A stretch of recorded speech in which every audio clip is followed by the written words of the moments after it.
Hello, everybody. Good afternoon. Good after lunch, lecturer. My name is Carmine Biancardi, and as you possibly know, I am Italian. By being a scientist, I've been living around the world. And I also told you that I will give you many reasons what have Italians to do with the Nordic countries. And later on, you will have one of them. Now, as we are embarking in this journey to the Svalbard, the first thing I hope is that we can find cloudy but good weather when we'll be landing tomorrow morning. Now, this beautiful land with the North Pole and the north of Norway, which has amazing wildlife and fauna and geology, and some other extremely unique items to be discovered. And when I was asking me how I should introduce to you this Svalbard, I thought that if I would be interested in something, I would like to say, what are the Svalbard in the world? What they do represent to the world? And what is the history and the geography of this land? Which is definitely a scenic and beauty landscape. As we move, this is the route we are following, as you know. In few hours, we'll be landing in Svalbard, in the highlands of Svalbard. And let me give you the location where are the Svalbard. You see, we are in Norway, but we are very close to Russia, we are very close to Greenland, and we are very close to the Arctic Basin. That's the introduction. As we get to the end, you will see how this area is much more complex and complicated than you can even believe. What it means, Svalbard. Svalbard just means the land with the cold shores. Now, how this archipelago became so important for the world, possibly you didn't know that. Svalbard is extremely important for the world. And it comes from a long history in the last 2,000 years to today.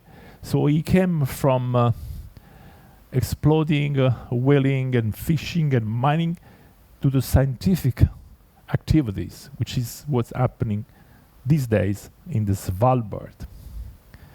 This is another representation more geographically where you see where that is important because you see it's a close proximity with Russia. It's a close proximity with Greenland, but that's not a major problem because Greenland is part of Denmark, so it's part of Europe, and Norway is part of Schengen, which is somehow part of Europe. So I don't want to go on details. But the other area is a little bit more difficult. Yesterday we crossed one of the island part of this archipelago, which is the Mayen. So I thought to do something nice to you and to show you a couple of pictures of the islands where we have been crossing in some clear days. From one perspective, because yesterday was very hard to see the island. This was from the other side, and possibly you have seen a little bit better yesterday. This other side of the Mayen, this is mostly is an island where very seldom people live in this island. They go just for some research and scientific activities. The Svalbard, as you see on this map, is about 400 miles from the North Pole. You know that unlikely the South Pole, the North Pole doesn't have much land. So the last land when you get closer to the North Pole is the Svalbard and other islands like Greenland, the other islands. The most part of the North Pole is ice. And what is interesting that the Svalbard are more far away from Norway than from the North Pole. So we are closer to the North Pole than to the European continental. And we are about 78 degrees north and 20 degrees east in longitude. And this is the archipelago. Now, one interesting point is possibly you heard that Svalbard sometimes is referred as Spitsberg or Spitsbergen. The reason comes from the history. According if it's a Norwegian telling you, a Dutch, a German, or people from the European Union, so there are different way of naming the Svalbard. So apparently, you can use the three of them. There will be no problem. Geographically, they are no like the Svalbard archipelago. I refer, when I talk about the Svalbard, I refer to the Svalbard as a common land. Why I refer to the Svalbard as a common land? Because since the 1600, the 1600, there have been international whaling. The Russians have been overwintering for a number of years, and the Norwegians have been overwintering as well, trapping as well. So, what does it mean, all this? Give me a few minutes, and I will drive you inside what happened in the years in the Svalbard. How we came on the situation, the political situation, and the geographical situation where Svalbard is lying right now. However, apparently, it seems that even someone has found in 1917 some Stone Age settlement. Now, they found some flint objects on the island in what used to be the Russian whaling site in the Svalbard. Now, if this is true or not, has never been really established. But the reason why so many scientists have been claiming they discovered something in the Svalbard, it goes for hundred of years. Svalbard was a terra nullius, did not belong to anyone. So everybody was trying to establish a connection with his own country and to be the explorer who discovered the Svalbard. So okay, say, oh, if they were the Stone Age, but now, what was the situation in the Stone Age? We're not going to argue here in this lecture, but it's extremely hard. However, there are elements on the table to say that someone discovered something at that time. However, there are a number of theories which have been developed in the last 500 years. The most important, one of the first one, was the Barents theory. Now you know that in the area where we are navigating between the Greenland Sea, which is on the east side, and on the western side of the ship as we are going north is called the Barents Sea, which takes name from Barents, the Barents theory. Now, Willem Barents was a Dutch cartographer and navigator. Basically, he was the equivalent, to make it simple, like Columbus, like this kind of people. He was going around to discover new land. So he was discovered. The most achievable discovery made were the Svalbard. And he claimed that he discovered in 1596, he discovered the Svalbard. Even though, as I told you, there is a controversy if there were other inhabitants before he arrived on the islands. Unfortunately, when the Barents arrived on the Svalbard, he then went south. He discovered the Bear Islands. We'll be heading in about 3 days to the Bear Islands. We'll have hoping there will not be fog, so we can have a commentary over there when we go to the Bear Island. Unfortunately, he died on 17th of June 1596. So for him, this discovery was the most important of his life. But he had no time to benefit for the Dutch people for this discovery. After this discovery, there was the booming whaling industry. This what happened? Of course, you can understand at that time we did not have no WhatsApp or things like that. So the fact that the Barents discovered Svalbard was not well known around Europe. So another navigator, which was Henry Hudson, he was going around to look for whales. So why they need the whales? Because from the whales they get the oil, and they were using the oil for a number of industrial activities, including lighting and cooking and so on. In this Hopewell search for the whales, he found Spitzenberg, which is the Svalbard. So he had the great idea that he belonged to England. So he went back to the King James I, and he told that, okay, this is English land. He claimed the land for the English. However, this was then not recognized, because the Dutch say, yeah, we discover before you, so the land did not go to the English. It stayed again a terra nullius. Nobody owned this land. But that's not all. Why? Because the Russian, or the Rob Palmer theory, the Russian officially arrived in Svalbard in the 1800s, 1800. However, they claim that a letter was found, which was dated in 1576. So you can believe at that time they found a letter, a Danish letter, saying that the Pomors, which is part of the Russian population, was in the Svalbard, and they sail regularly to Grumad, which is the Russian name for Spitzenberg. So based on this theory, they claim that this was the Russian land. But this was not accepted. However, they developed the activities with trapping and sealing at that time.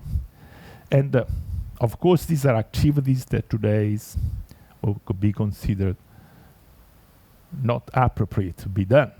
But that time there was the business of catching this animal, not for the meat, but particularly for the liver and for the fat to get oil.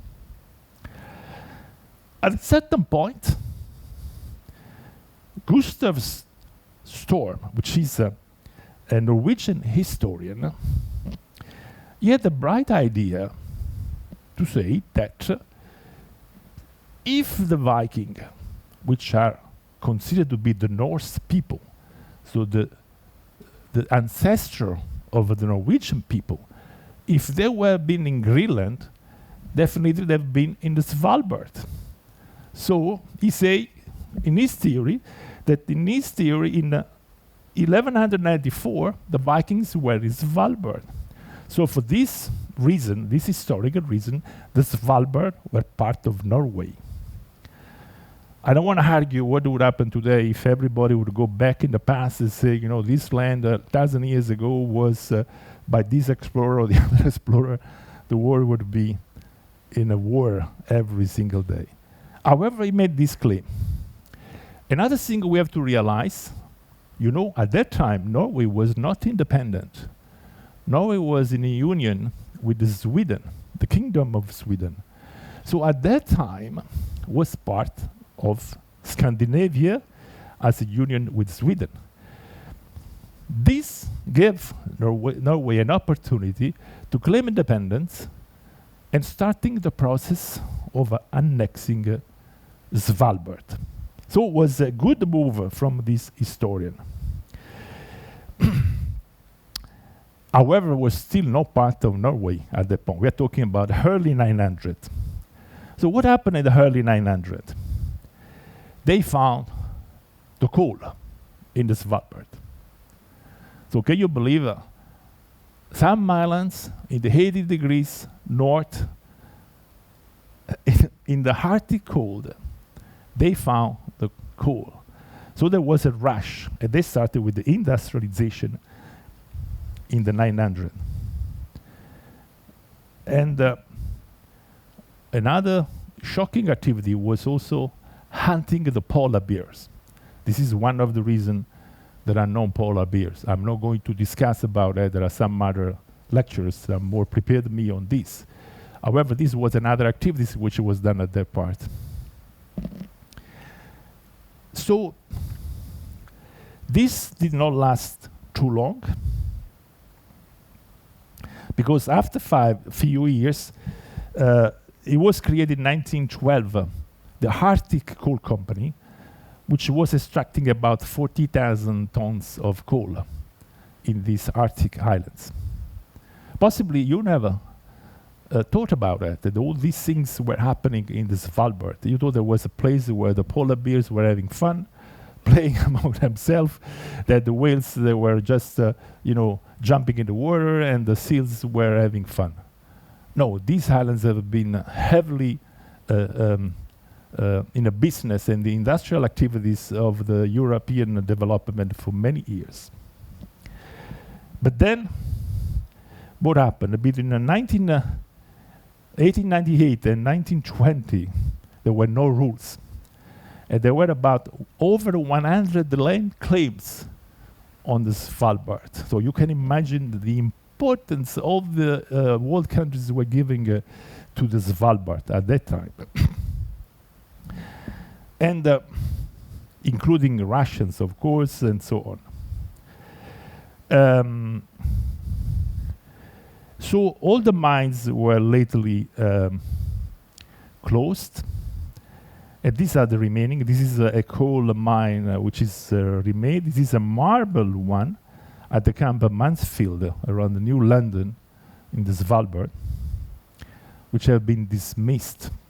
But they are there like a piece of industrial archaeology available for all of us to witness what human beings can create even in the far north around the world.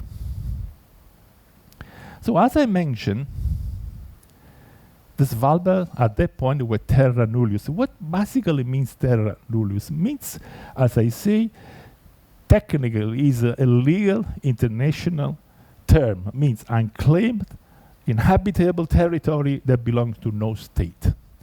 Right now, we have a number of terra nullius around the world. The largest one is the one on the Australis pole, the South Pole, which is the Mary Bird Land in Antarctica, which is an area of about 620,000 square miles of glaciers and rock formation, which is unclaimed. And this is the reason why you see there are many scientific institutions having permanent staff in Antarctica. For the same reason they have in Svalbard, but the reason they have in Svalbard I will soon bring to your attention. This is the area in Antarctica. To give you the parallelism, when you get in the cold area, some lands have never been claimed in the past. So basically, this fact that Svalbard was a terra nullius and was unclaimed, there was a unique international problem to be solved at that point. At that point, Norway, as I say, was not part of the union with the Sweden. They were independent. It was a lesson in the history that we have learned. So, a number of states, there was no United Nations at that point, and so on, they decided to create a treaty, a special treaty for Svalbard. So what happened? In the 1920, the treaty was signed. And there were 3 key points in this treaty, which is still acting right now, it's still the same.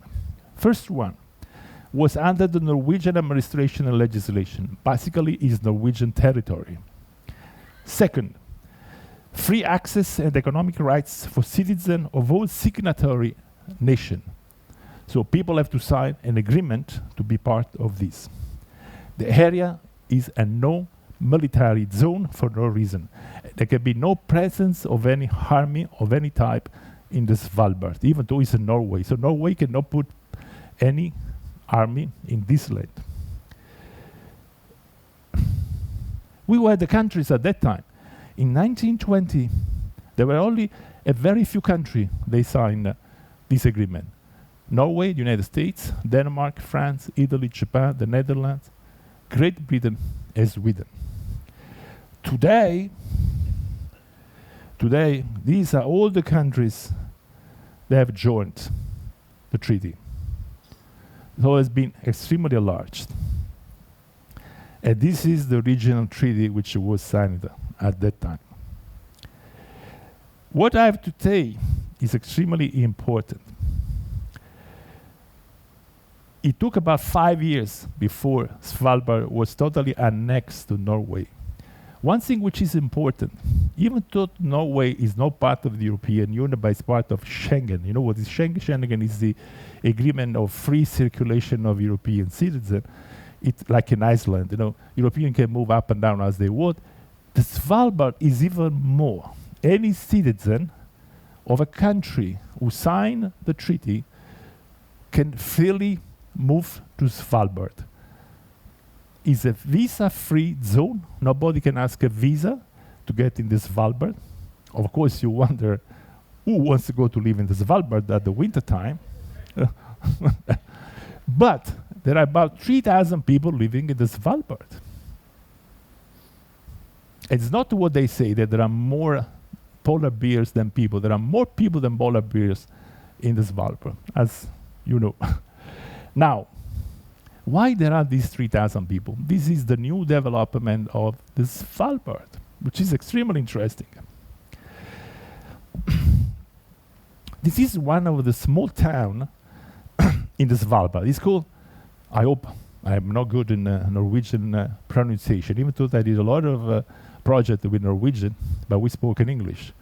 Ny-Ålesund.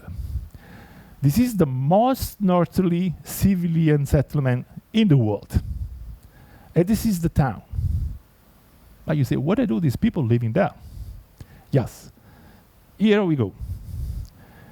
Svalbard is becoming an academia. It's becoming a scientific center for the world, for a number of reasons. The countries which have invested in the research are France, United Kingdom, Italy, China, South Korea, the Netherlands, India, and Japan. And these are all the locations where they have their research institute. Some are some joint ventures. You are wondering, United States? I will tell you soon about the United States. Now, being an Italian, let me take the opportunity to introduce you the Italian station. Why is interesting the Italian station? Possibly you don't know, by 1928, Italy was in the Svalbard with this airship, Dirigibile Italia. There was this professor, that's the name of the station is Umberto Nobile. Professor Umberto Nobile, I'm in the shipbuilding, he's in the aeronautical industry, we are from the same city, from Naples. He created this airship. And with this fleet of airship, after the discovery of the Norwegian explorer, he wanted to discover the Polar North, the North Pole. Unfortunately, one of this one, the Dirigibile Italia, which is the one you see on the picture we made in color, had not a lucky trip.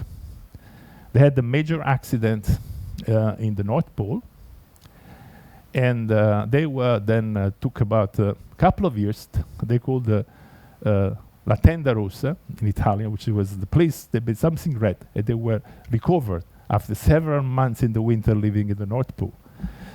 So, by the way, this is a research station of the Italians, and it's a multidisciplinary research facility belonging to National Research Council, and is managed by the Italian Institute of Polar Science. But the United States had a different approach. the NASA made an agreement with the Norwegian mapping authority.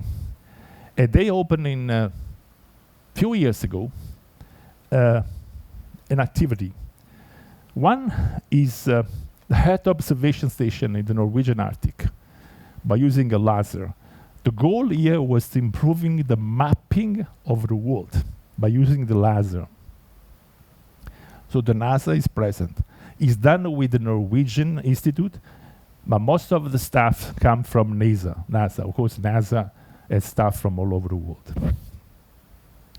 But more interesting, the reason why they are there is because the Svalbard, they figure out, is a unique location where you can send rockets into space to check the reason why we can survive on Mother Earth. So, at the end of the COVID, on May 10, 2022, I was not there, they launched this rocket, which went up to 470 miles, and then it splashed down in the Greenland Sea to discover why we can survive on Mother Earth. Official results are not yet available. Maybe they will come very soon. But so you will see the reason why it's become now such an important scientific community in the Svalbard. So I'm giving you a different perspective.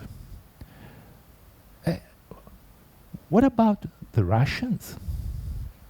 Of course, the Russians were allowed to be there. Because, as I say, if they signed the treaty, they could be there. So, there was, in the year of the treaty signature, there was a major disaster in the mine, which killed about 26 miners. And what I'm showing you is the area which is called the Pyramiden. This is the former Russian residential and research and mining activities in Svalbard. It's a very huge area in Svalbard, can still be visited if you have an opportunity to go there to visit it. It's totally abandoned. It was the ex-Soviet Union miners' village Pyramiden. And I can show you, this is a gas station that you can find there if you walk around. If you have time to get inside, this is even the swimming pool that the Russians left, the Soviet Union left at that time. And I even found on some tables they left some pictures. Of course, you cannot touch it. There are still 4 Russians running the place over there. Then they have another village, the Russians, which is called the Barentsburg, which is the Russian village in the Spitsbergen Island. And they underline that they are communist. This is the communist memorial in Barentsburg. I cannot read Russian, but this is, remembering you the importance of the communism in the world. And what is interesting here, this writing here,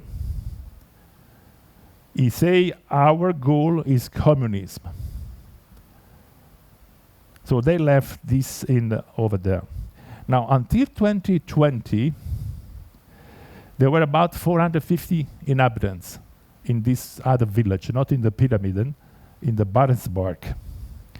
But once there were Russians and Ukrainians, so you can understand, and in 2022, all the Ukrainians left, and then few Russians stayed because there were not many activities. To close about the Russians, they left also one of their fathers. They left this Lenin. Now, you know that the Russians are extremely critical with the Norwegian. They say, you bring the tourists to enjoy our facilities and you exploit our culture to make money. Now, I don't know, I don't find anything fancy to visit this pyramid, but it's interesting to see because they left all these things, so it's interesting to see that. But they have a sort of conflict, but everything can be a conflict around the world. These are now two pictures to show you the residential area at the winter time and how it changed at the summertime. You know, see?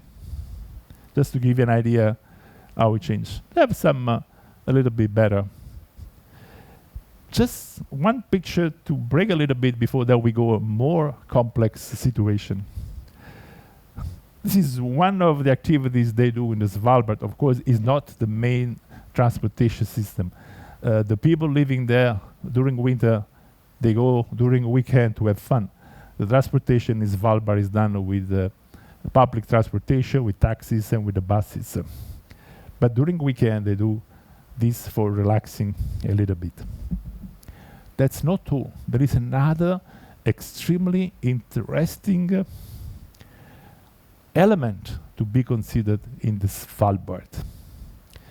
In the Svalbard has been created what is called the Global Seed Vault.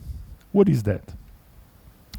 In 2008, having all these activities in the scientific community, it was decided why we don't protect the seeds around the world.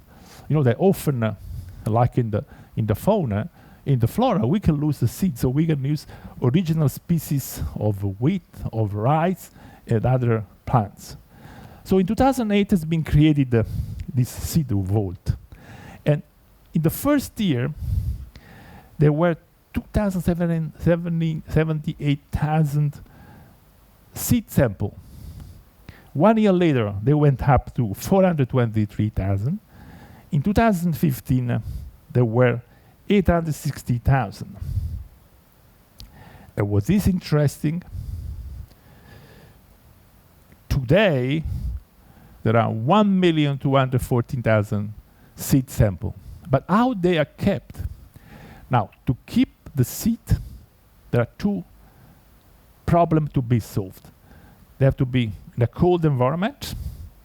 So in the Svalbard, to keep the vault at minus 18 Celsius is quite simple.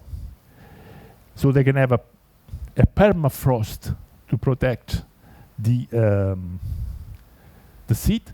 The second one, the lack of humidity. It should be a dry environment. You know, when there is the ice, it can be dry. So the fact that you control the temperature and the moisture, they keep the metabolic activity of the seed.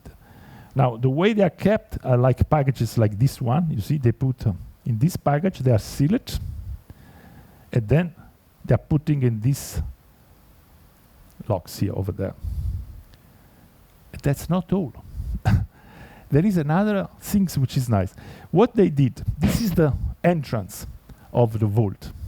So this is an award-winning facade. This artwork is called The Perpetual Repercussion. It's been done by, of course, a Nordic artist. And as this fact that it can reflect the lights at the winter and the summer, giving this special effect. Now, let's come, what is the situation these days? Right. There is an issue. High north is high stakes. This area can become the epicenter of tension in the Arctic. You know, I put in colors how they belong to the different countries, right? So you have Norway, the Greenland, the Canada, the United States, and Russia. So this is what is the situation. At the North Pole is the Arctic territorial claims, which is a limit of 200 nautical miles. Like, you know, our country, they have this territorial control about a number of miles. They will decide that the North Pole for 200 miles is independent. So this is the situation. But what is the issue? the issue that there is a number of conflicts. The simplest one is the one I told you. The Russian prime minister say, yeah, okay, guys, but really like that, for you, the Russian is the Mecca, because you make money with our constructions over there, which looks very totally useless in my opinion, but it's the starting of a conflict. So has been created the Arctic Council. The Arctic Council is made by the member states, which are the countries that have a direct relationship with the area around the North Pole. Then the red one, which are mostly of the leading European member states, like France, Germany, Italy, UK, which are permanent observers, so they participate to the council. And then the yellow, they are called ad hoc, if a country wants to make an investment or a scientific activity. So this Arctic Council has as a goal to try to find agreements and to simplify tensions in this area, which is a good approach. Diplomacy, negotiation always helps around the world to find an agreement. But around the pole, there is a geopolitical competition. Why?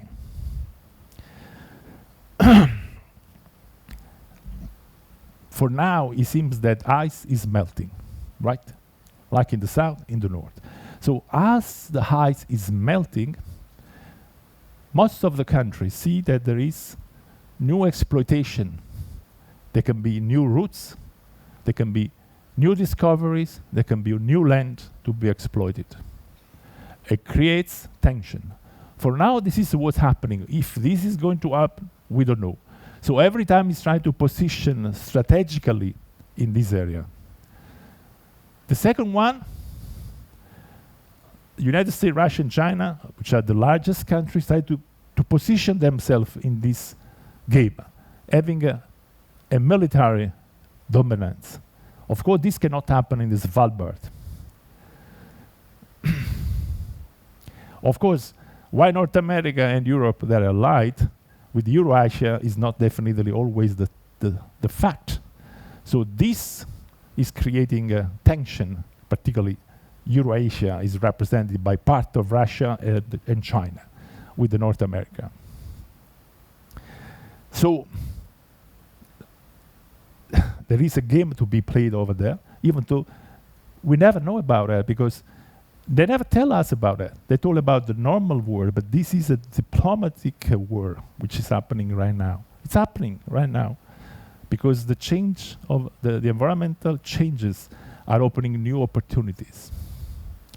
And so these are all the areas where you can see the conflicts can happen. The Svalbard are over here.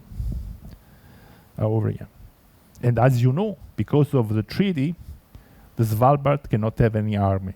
They could be neutral. But somehow they can be jeopardizing their freedom if they cannot defend themselves. This is another representation which gives you an idea of the various boundaries which you have up north. And you see Canada, Denmark, Norway, Sweden. The white are the unclaimed territories. And then the red one are the agreed international boundaries. The red one, the other one are not agreed. Then you have Finland, Iceland, Russia, United States, disputed territory, like this one. Here, it's a disputed territory. And then there's continental shelf limit. So there are some disputed area in the north, which is this one. You see the different color. As a minimum, you have a dispute between Russia and Canada in this area. You have a dispute from US and Canada, which is in this area in the north. A dispute between Canada and Denmark over Greenland. This is a very old story. And then there is a dispute between Russia, Canada, and Denmark and dispute between Russia and Denmark. There are the disputed area, then there are the special areas, which are the area which have already an agreement. Like, for example, you see here the Svalbard treaty area. This has been solved. There is a treaty, it's been agreed, is applied. Sorry that the quality is not excellent for this one. I think for another lecture I have to improve. So, somehow, what I told you since the beginning, that the Svalbard is not only about beautiful land and wildlife, but it's been an area where a lot of tension and political and geopolitical activities have been. There are three things which are important as we're getting closing to my lecture. One is this ecological and environmental importance of the Svalbard. Why? It's a critical region, and ecosystem and climate change. This is the reason why there are so many activities. As you see, the NASA with the Norwegian Institute, they figure out it's a place where they can understand why we can survive on Mother Earth by launching these rockets. I don't know what they're doing, it's not my specialties, but if they're doing they must have a reason. The second one is the geopolitical and economic significance of this area. I try to summarize in 45 minutes some of these ideas to give you a vision and a clear picture of the situation, possibly living our normal life. We never thought about the North and the South Pole. And the other one is us. Now we are like tourists, of course. We are special tourists because we are very concerned about different items. A cruise like Vikings, the passengers, they like to learn, it's educational. They're not just going for tourism, they want to know, they want to understand. And of course, tourism has to bring a balance as well.